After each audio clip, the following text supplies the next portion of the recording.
તરફથી હવે આપણે કપાસ ચોપવા આવી ગયા છીએ વાડીએ. તો આ આપણી પાટલીયું છે.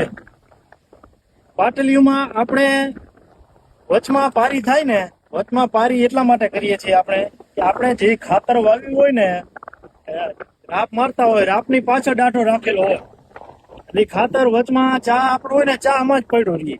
એટલે આમાં ખાતર રહ્યું ને તમારું, જે પારી થાય ને એ પારીમાં જ ખાતર હોય. મેં કહું ઓલી તમે નીચે લીટા વાળી કરો ને, જે હોલ વાળી, એમાં શું થાય, એમાં ખાતર રહ્યું ને સાઈડમાં વયું જાય. આમાં ખાતર પારી મારીએ ને પારીમાં જ કપાસીઓ આપણો આવે. અને કેવી પારી થાય ને એ સરસ મજાની, બરોબર 4 ઇંચની આ હોલ છે, 4 ઇંચનો ખાતું છે આ, એમાં પારી થાય છે. અને અમુક માણસ એમ કહેતા હોય કે પાણા વાળામાં આ પાટલી ન હાલે, તો એ વાત હાવ ખોટી છે.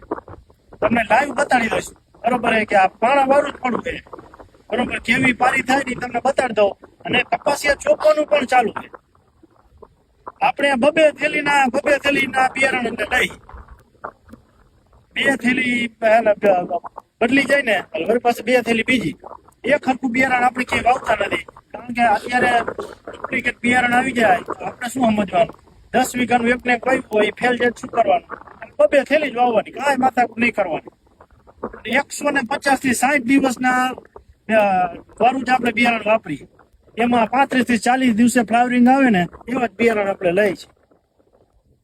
બાકીનું તમને લાઈવ બતાડી દઉં, કેવી પારી થાય ને હું લાઈવ તમને બતાડી દઉં છું. જોઈ લ્યો તમે લાઈવ, જોઈ લ્યો. આ આપણે પારી છે, આ આપણી. બધા એમ કહેતા પાણા વાળામાં ન હાલે, જોઈ લ્યો તમે પાણા, તમે જોઈ લ્યો. બધા પાણા છે ને, આને કઈ બીજું કહેવાય. આપણે આમાં મોરમ ભરી હતી ગયા વર્ષે, જોઈ લ્યો તમે. આ આવડી પારી થાય છે. હવે ખાતર આમાં હોય, હવે બિયારણ આમાં ચોપાઈ ગયું છે, જોઈ લ્યો.